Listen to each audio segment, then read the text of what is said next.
سلامونه خوږو لیدونکو، نن درته د پند ډک داستان لرم. تمه ده تر پایه یې وګورئ او زموږ چینل در سره سبسکرایب کړئ.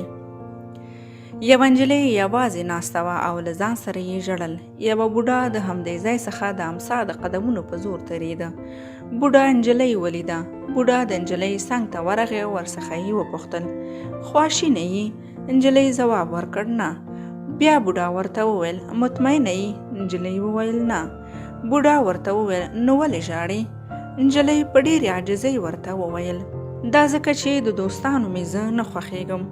بوډا ورته وویل: ولې؟ نجلۍ ځواب ورکړ: ځکه چې زه ښکلې نه یم. بوډا ورته وویل: مخکې یې هم کله دا خبره درته کړې وه؟ نجلۍ ځواب ورکړ: نه. بیا ورته بوډا وویل: تر ننه چې ما څومره نجونې لیدلې دي، تر هغې ټولو ښکلې یې.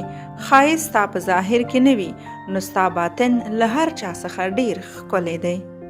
نجلۍ ورته وویل: رښتیا وایې؟ بوډا ځواب ورکړ: هو لورې، له زړه نه.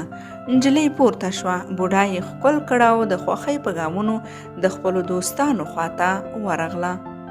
بوډا له خپلو نابینا سترګو اوښکې پاکې کړې، امسا یې واخیسته او روان شو.